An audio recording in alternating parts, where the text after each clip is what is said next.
What's happening, my fellow geeks on the internet? I'm TGun, coming at you with another custom Transformer Studio Series figure. This time we've got the Studio Series 27 Clunker Bumblebee custom, which I've made to look like a lot more movie accurate to Transformers 2007 Bumblebee, before when he's in the 1977 beaten up Camero. So yeah, this was really fun to do. I really wanted to do, take some inspiration for when I did the version 2 of the Volkswagen Bumblebee with how I did the main weathering.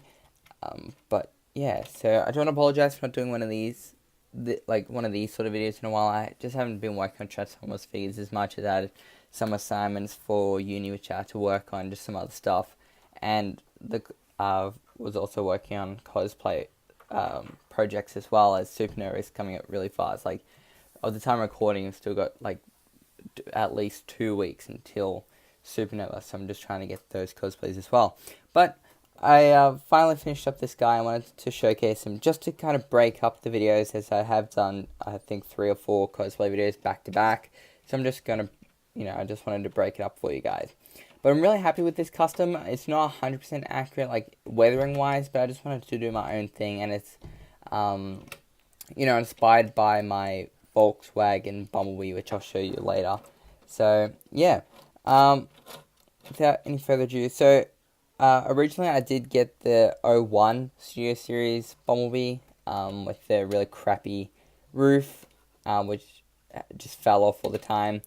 But I then ended up getting the Clunker Bumblebee, as I just thought was a lot better, and I decided I wanted to go over the printed weathering in paints, as it looks a lot better. Up here, that was printed, which I then painted over just to make it look a lot more realistic, and just a lot of other areas, because the printed weathering just wasn't the best.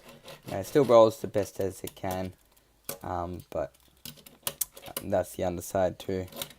But yeah, so basically what I did with the weathering, I had a dark tan, and I brushed it on, then dabbed it off, and then mixed with dry brushing, and just similar to what I did with that version 2 of the Volkswagen Bumblebee. Before I go any further, I do want to quickly say I am in a new recording area. I will eventually get a lighting tent. I haven't gotten around to getting one yet. I had to change different area because for my birthday I got a new TV for my room, so I actually have 2 monitors now on my other desk where I was filming my other Transformers customs, so there's no real room to actually film videos there, and this is where my old TV used to be. This whole is like a bookshelf kind of thing, and this is where my old TV used to be, so I just thought I'd turn it into a studio, as I wanted to make a studio anyway. So because my whole room was rearranged, and now this is going to be my new studio. Once I get the lighting tent, it'll look a lot better. So I do apologize for that, but I really wanted to get this video out for you guys. But yeah, again, with a close-up of the figure, I did paint over all the windows to a black colour, as I just think it looks a lot better. And yeah, I also went over the white bits there in a grey colour, just to make it look a lot better. Just weathering all over. But yeah, I just think this guy looks really cool. I don't have the other Bumblebee in vehicle mode, but I will show you a before and after. Or kind of a before and after. It's not 100%, but it's still the same mold. So that's the undercarriage. But yeah. But anyway, let's do the transformation. So first off, what you want to do is you just want to open up the doors, like so. Now I got to be careful with mine, because my right arm, this part will just fall off. The joint there is really loose, so I just have to be really careful. See, it always falls off like that just because it's a bit loose. So I'll just keep it off now. But yeah, you just fold out the arms. Pop like that. I'll pop the wheel back on.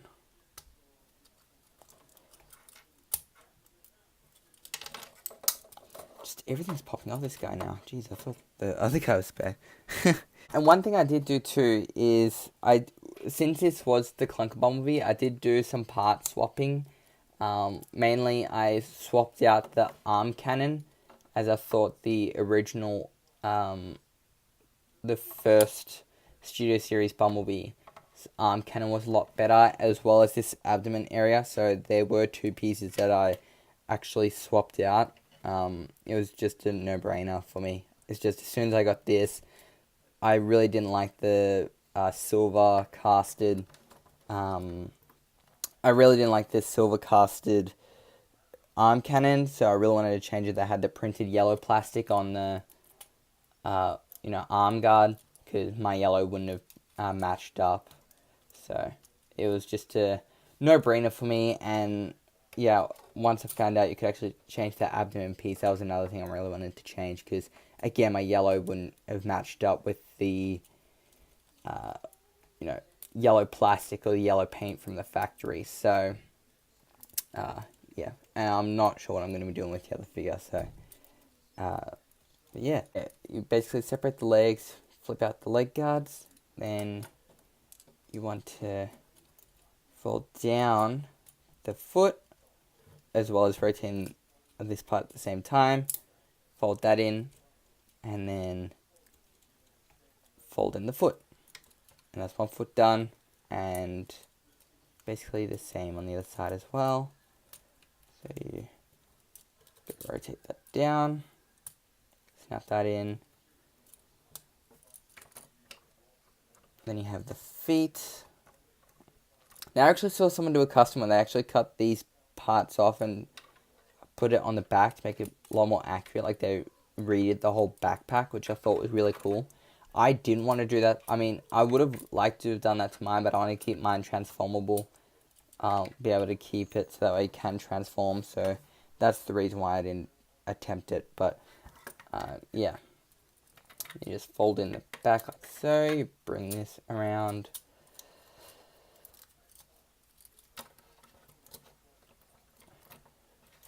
And you just angle the doors. And I do say, this is, I'm going to be honest, this is the first time seeing him in robot mode, because I had him transform when I did all the weathering, and I actually quite like how it looks. I'll probably need to touch up some areas, but yeah, I always angle the doors back with Bumblebee figures. I hate having them flat up, because he never has it like that in the movies. But there's Bumblebee in his robot mode. Again, this is the first time I'm seeing it, because I didn't actually transform him. Like, I had him in vehicle mode for when I did all the weathering. So I do need to touch up that part there. But all in all, I'm really happy with how it looks. As you can see, whenever all the robotic parts in the metallic grey, which I use for all robotic parts of my Transformers figures. And then I also have all that weathering going around too. One thing I did do is for this arm, I cut off the peg.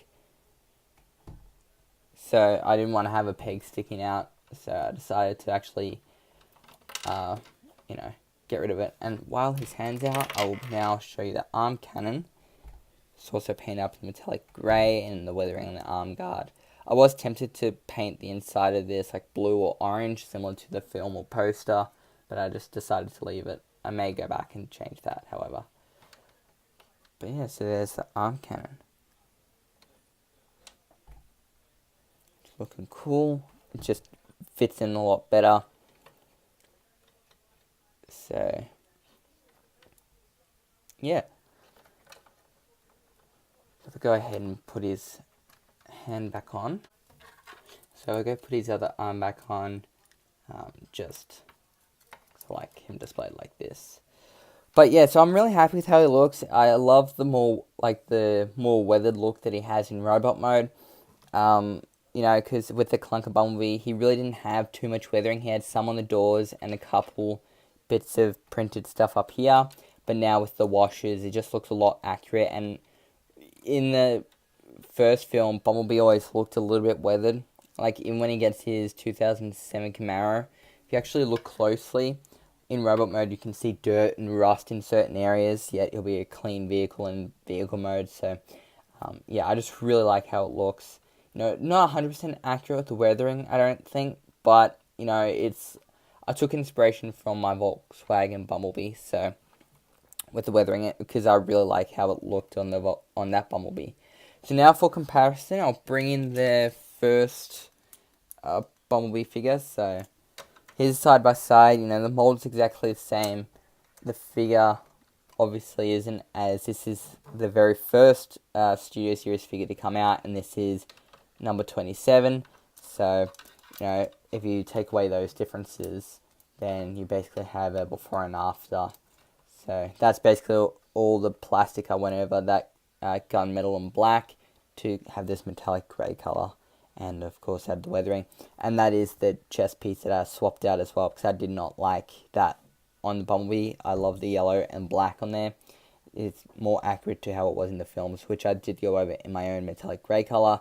But I just wanted to have the yellow there because I didn't want to paint it, as if I did paint it, it would just stand out. So, yeah.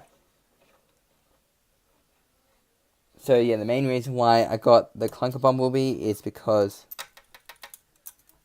Now it doesn't want to work, but... That. I really hated that. It would have just annoyed me trying to transform it and stuff, so...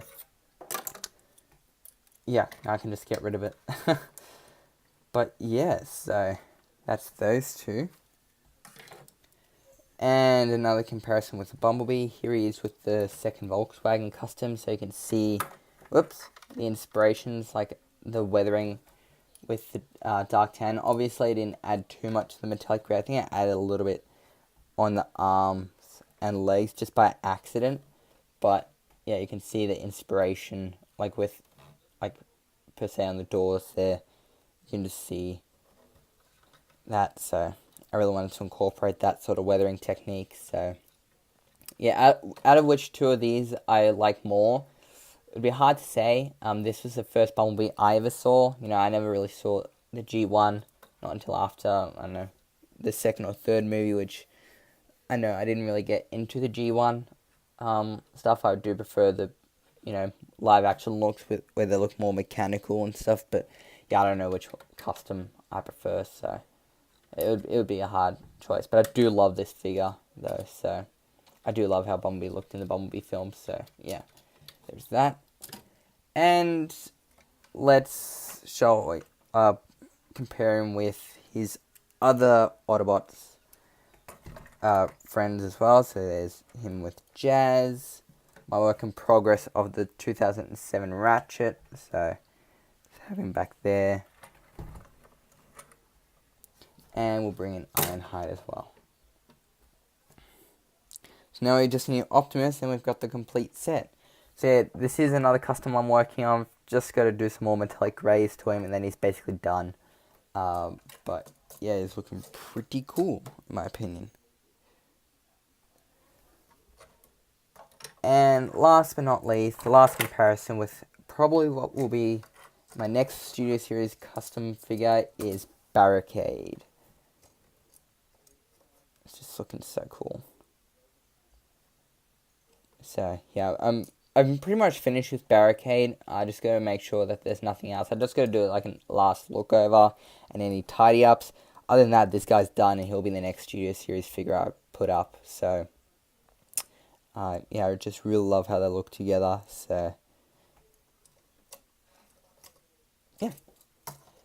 Then I also have a Megatron, Starscream, and Brawl as well, which I need to customize, but yeah, they're not done yet. So yeah. So here we have my custom Studio Series 27 Bumblebee in the stands that he did for when he first properly revealed himself to face off against Barricade, or the best that I could do. I really love how this guy came out, and he'll definitely be in the top 5 of my customs so far. Others that would include my Volkswagen Bumblebee version 2, Age of Extinction Ratchet, who my friend Jared now has. So go check out his channel. I think soon he'll be doing a video on him. My custom Jazz, and probably Ironhide. So so far, but yeah. Again, this is probably one of my favorite versions of Bumblebee. I love the Bayverse Bumblebee, as this was the Bumblebee I was introduced to. Basically, as I've said before, the Bayverse was what introduced me into the Transformers films. So the first 3 Transformers films will always have a special place in my heart, as I really do enjoy those films. Yes, even the second one I do prefer the Revenge of the Fallen over Last Night and Edge of Extinction, which are films that I still do like and will enjoy watching, but the original 3 films are my favourites over all 5 of the films in general. The first film is probably number 1 or 2 in ranking them. I do have a hard time picking between Dark of the Moon and the first film for which is my favourite, but yeah, I do hope that eventually we do get a Dark of the Moon Bumblebee, as I do love that look for him. The next Bumblebee custom, which I don't know when that will be, but I want to get maybe the best Transformers The Last Night Bumblebee. I'll definitely be doing that. It really looks like one of the best Bumblebee figures, just that repaint deco on The Last Night Bumblebee, as well as giving him the Warhammer and his cannon on his right hand instead of his left, which makes it more accurate to the films. Just, really looks like a great figure, and I just can't wait to get that and then paint up the robotic parts and have a custom Last Night Bumblebee. That's probably my second favourite look for him. So, yeah. But again, thanks for watching. Other videos are coming out, so I will be having my Transformers 1 and 2 Ratchet soon, as well as my Barricade, which will probably be next. I also have a Brawl, which I'm going to be working on. I've got Starscream and Megatron, which I've done a fair bit of detail on. I just got to tidy them up and add a little bits of paint here and there. And I've also got Sideswipe, which I've got to work on as well. So, yeah, just got to hopefully see if my silver paint will be cooperative. So, yeah. But again, thanks for watching. Please comment, like, subscribe, and share for more. Check out my customs account. And that, I didn't do any behind the scenes from this figure, that just because, it didn't take that long, and I was just wanting to finish the figure instead of, documenting it. But yeah, make sure to go check out my friend Jared's YouTube channel, JS Studios 1979, as he does customs there, and as I said, he will be showing the Age of Extinction Ratchet there, which I think he also has a lockdown too, so which should be cool to see. But yeah, so again, thanks for watching, and next video will probably be my Man Out of Time episode 4, if I'm not mistaken, which is doing the last couple of accessories and stuff before the final reveal. But yeah, so thanks again, and I'll see you guys in the next video. Okay, bye!